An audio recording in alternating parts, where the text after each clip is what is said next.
लानत उस पर जो अपने बाप या माँ को हकीर जाने और सब लोग कहें आमीन।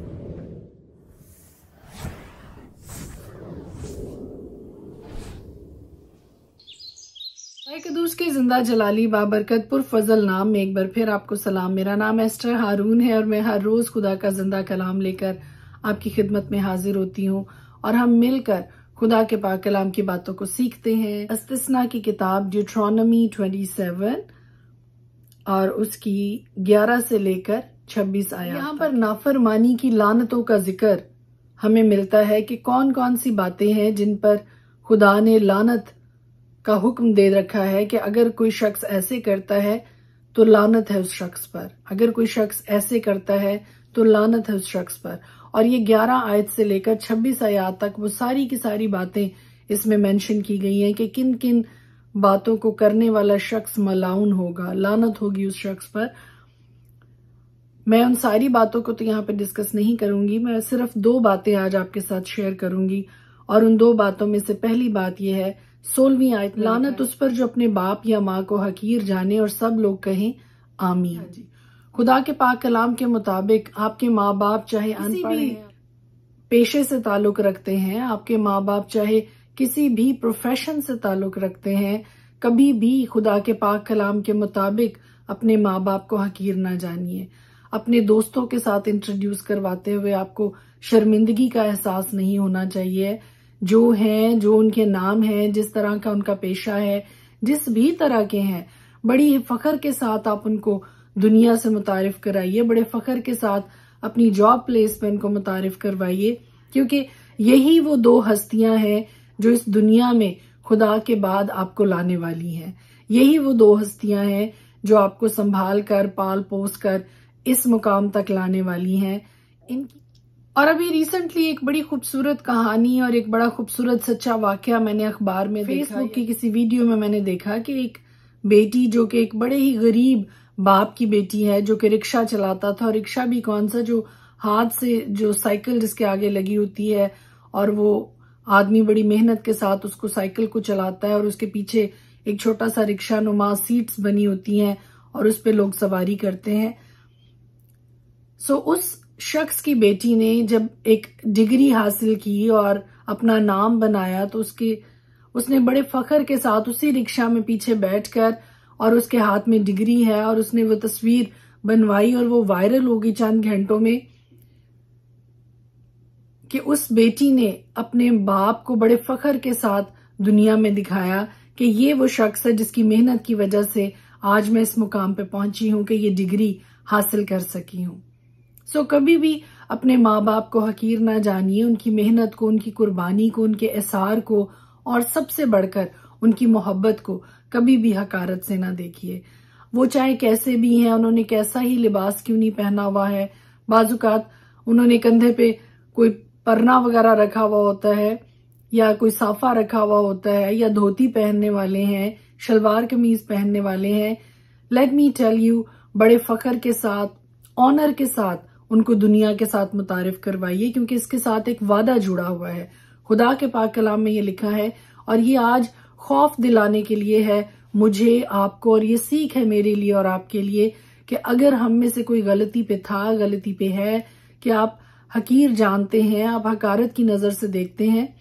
तो आज अभी से माफी मांगिए खुदा के हजूर और अपने बाप और माँ की इज्जत कीजिए। अपने बाप और माँ को कभी भी हकारत की नजर से ना देखिए, क्योंकि एक और वादा बड़ा खूबसूरत इसके साथ जुड़ा हुआ है कि तू अपने बाप और माँ की इज्जत करना तो मैं तेरी उम्र को दराज करूंगा। सो अगर आप उम्र की दराजी चाहते हैं, आप चाहते हैं कि लानत आप पर महसूब ना हो, लानत आपके ऊपर ना आए आपकी जिंदगी में, तो अपने बाप और माँ को इज्जत दीजिए, ताजीम दीजिए और उनको वो ऑनर दीजिए जो वो डिजर्व करते। और फिर इस्तिस्ना की किताब उसकी 27 बाब की 11 से 26 आयत में आखिरी आयत बड़ी खूबसूरत है जो मैं आपके सामने पढ़ने लगी, और वहां लिखा है, लानत उस पर जो इस शरीयत की बातों पर अमल करने के लिए उन पर कायम न रहे, और सब लोग कहें आमीन। खुदा के पाक कलाम की बातों पर अगर हम अमल नहीं करते हैं, उन पर कायम नहीं रहते हैं, तो ऐसी हालत में भी खुदा की तरफ से लानत हम पर महसूब हो जाती है। May God bless you. खुदावंद आपके साथ हो। आज से, अभी से अपने माँ बाप को ऑनर कीजिए, उनकी इज्जत कीजिए और उनको दुनिया से मुतारिफ करवाते हुए आपको शर्मिंदगी नहीं होनी चाहिए। May God bless you. आमीन। खुदा के पाक कलाम में से आज हम देखेंगे दूसरा करंथियों 6 बाब, और हम जो उसके साथ काम में शरीक हैं ये भी इल्तमास करते हैं कि खुदा का फजल जो तुम पर हुआ बेफायदा ना रहने दो, क्योंकि वो फरमाता है कि मैंने कबूलियत के वक्त तेरी सुन ली और निजात के दिन तेरी मदद की। देखो अब कबूलियत का वक्त है, देखो ये निजात का दिन है। हम किसी बात में ठोकर खाने का कोई मौका नहीं देते ताकि हमारी खिदमत पर हरफ ना आए, बल्कि खुदा के खादिमों की तरह हर बात से अपनी खूबी जाहिर करते हैं, बड़े सब्र से, मुसीबत से, एहतियात से, तंगी से, कोड़े खाने से, कैद होने से, हंगामों से, मेहनतों से, बेदारी से, फाकों से, पाकीज़गी से, इल्म से, तहम्मुल से, मेहरबानी से, रूहुल कुद्स से, बेरिया मोहब्बत से, कलाम हक से, खुदा की कुदरत से, रास्तबाजी के हथियारों के वसीला से, जो दहने बाएं के वसीला से, बदनामी और नेक नामी के वसीला से गो गुमराह करने वाले मालूम होते हैं, फिर भी सच्चे हैं। गुमनामों की मानिद है तो भी मशहूर हैं, मरते हुओं की मानिद है मगर देखो जीते हैं, मार खाने वालों की मानिद है मगर जान से मारे नहीं जाते, गमगीनों की मानिद है लेकिन हमेशा खुश मानिद है मगर बौतेरों को दौलतमंद कर देते हैं, नादारों की मानिद है तो भी सब कुछ रखते हैं। ऐ करंथियों, हमने तुमसे खुलकर बातें की और हमारा दिल तुम्हारी तरफ से कुशादा हो गया। हमारे दिलों में तुम्हारे लिए तंगी नहीं मगर तुम्हारे दिलों में तंगी है। बस मैं फर्जंद जानकर तुमसे कहता हूं कि तुम भी उसके बदला में कुशादा दिल हो जाओ। बेईमानों के साथ ना हमवार जुए में ना जुतो, क्योंकि रास्तबाजी और बेदीनी में क्या मेल जोल, या रोशनी और तारीकी में क्या शराकत,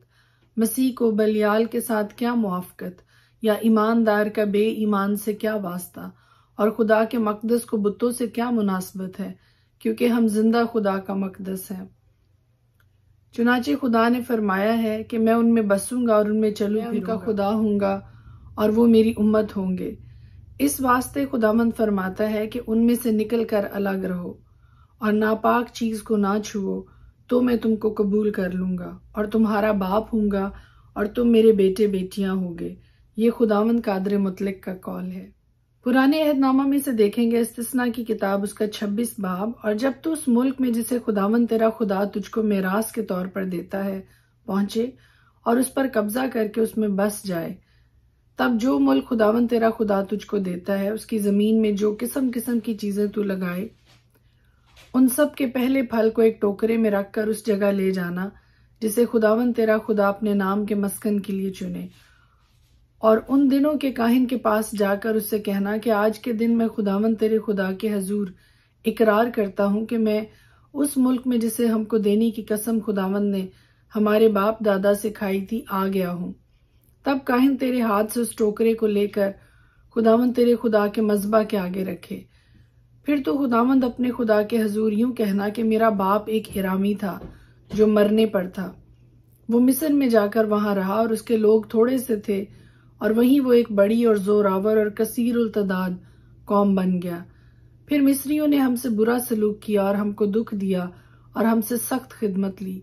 और हमने खुदावंद अपने बाप दादा के खुदा के हजूर फरियाद, खुदावंद ने हमारी फरियाद सुनी और हमारी मुसीबत और मेहनत और मजलूमी देखी, और खुदावंद कवि हाथ और बुलंद बाजू से बड़ी हैबत और निशानों और मौजज़ों के साथ हमको मिस्र से निकाल लाया, और हमको इस जगह लाकर उसने ये मुल्क जिसमें दूध और शहद बहता है हमको दिया है। सो अब ऐ खुदावंद देख, जो जमीन तूने मुझको दी है उसका पहला फल मैं तेरे पास ले आया हूँ। फिर तो उसे खुदावंद अपने खुदा के आगे रख देना और खुदावंद अपने खुदा को सजदा करना, और तू और लावी और जो मुसाफिर तेरे दरमियान रहते हों सबके सब मिलकर उन सब नेमतों के लिए जिनको खुदावंद तेरे खुदा ने तुझको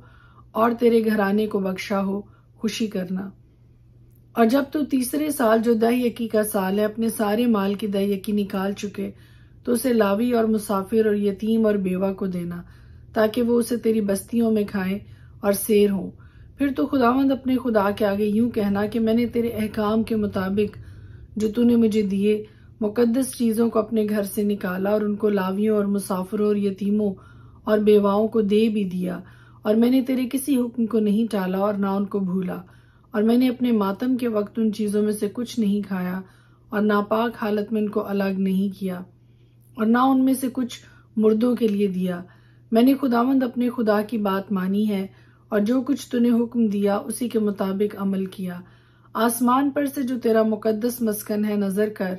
और अपनी कौम इसराइल को और उस मुल्क को बरकत दे जिस मुल्क में दूध और शहद बहता है, और जिसको तूने उस कसम के मुताबिक जो तूने हमारे बाप दादा से खाई हमको अता किया है। खुदावंद तेरा खुदा आज तुझको इन आइन और अहकाम के मानने का हुक्म देता है, सो तू अपने सारे दिल और अपनी सारी जान से इनको मानना और इन पर अमल करना। तूने आज के दिन इकरार किया है कि खुदावंद तेरा खुदा है, और तू उसकी राहों पर चलेगा और उसके आइन और फरमान और अहकाम को मानेगा और उसकी बात सुनेगा। और खुदावंद ने भी आज के दिन तुझको जैसा उसने वादा किया था अपनी खास कौम करार दिया है, ताकि तू उसके सब हुक्मों को माने और वो सब कौमों से जिनको उसने पैदा किया है तारीफ और नाम और इज्जत में तुझको मुमताज करे, और तू उसके कहने के मुताबिक खुदावंद अपने खुदा की मुकद्दस कौम बन जाए। इस्तिस्ना की किताब उसका 27 बाब। फिर मूसा ने बनी इसराइल के बुजुर्गों के साथ होकर लोगों से कहा कि जितने हुक्म आज के दिन मैं तुमको देता हूँ उन सब को मानना, और जिस दिन तुम यर्दन पार होकर उस मुल्क में जिसे खुदावंद तेरा खुदा तुझको देता है पहुंचो, तो बड़े बड़े पत्थर खड़े करके उन पर चूने की अस्तरकारी करना, और पार हो जाने के बाद इस शरीयत की सब बातें उन पर लिखना, ताकि उस वादा के मुताबिक जो खुदावंद तेरे बाप दादा के खुदा ने तुझसे किया उस मुल्क में जिसे खुदावंद तेरा खुदा तुझको देता है, यानी उस मुल्क में जहां दूध और शहद बहता है, तू पहुंच जाए। सो तुम यर्दन के पार होकर उन पत्थरों को जिनकी बाबत में तुमको आज के दिन हुक्म एबाल पर नस्ब करके उन पर चूने की अस्तरकारी करना, और वहीं तू खुदावंद अपने खुदा के लिए पत्थरों का एक मज़बा बनाना और लोहे का कोई औजार उन पर ना लगाना, और तू खुदावंद अपने खुदा का मज़बा बेतराशे पत्थरों से बनाना और उस पर खुदावंद अपने खुदा के लिए सोख्तनी कुर्बानियां, और वहीं सलामती की कुर्बानियां चढ़ाना और उनको खाना, और खुदावंद अपने खुदा के हजूर खुशी मनाना, और उन पत्थरों पर इस शरीयत की सब बातें साफ साफ लिखना। फिर मूसा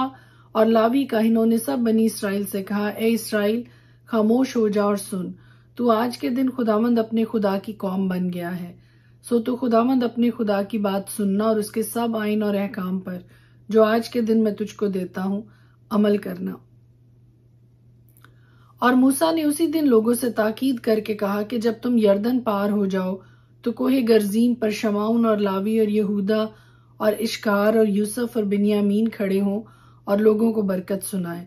और रूबन और जद और आशर और जुबुलून और दान और नफ्ताली कोहे एबाल पर खड़े होकर लानत सुनाए, और लावी बुलंद आवाज से सब इसराइली आदमियों से कहें कि लानत उस आदमी पर जो कारीगरी की सनत की तरह खोदी हुई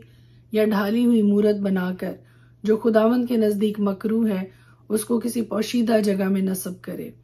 और सब लोग जवाब दे और कहें आमीन। लानत उस पर जो अपने बाप या माँ को हकीर जाने, और सब लोग कहें आमीन। लानत उस पर जो अपने पड़ोसी की हद के निशान को हटाए, और सब लोग कहें आमीन। लानत उस पर जो अंधे को रास्ता से गुमराह करे, और सब लोग कहें आमीन। लानत उस पर जो परदेसी और यतीम और बेवा के मुकदमा को बिगाड़े, और सब लोग कहें आमीन। लानत उस पर जो अपने बाप की बीवी से मुबाशरत करे, क्योंकि वह अपने बाप के दामन को बेपर्दा करता है, और सब लोग कहें आमीन। लानत उस पर जो किसी चौपाई के साथ जमा करे, और सब लोग कहें आमीन। लानत उस पर जो अपनी बहन से मुबाशरत करे, खा वो उसके बाप की बेटी हो, और सब लोग कहें आमीन। लानत उस पर जो अपनी सास से मुबाशरत करे, और सब लोग कहें आमीन। लानत उस पर जो अपने हमसाया को पोशीदगी में मारे, और सब लोग कहें आमीन। लानत उस पर जो बेगुनाह को कत्ल करने के लिए इनाम ले, और सब लोग कहें आमीन। लानत उस पर जो शरीयत की बातों पर अमल करने के लिए उन पर कायम न रहे, और सब लोग कहें आमीन। खुदा के पाक कलाम के पढ़े और सुने जाने पर उसकी खास बरकत हो। आमीन।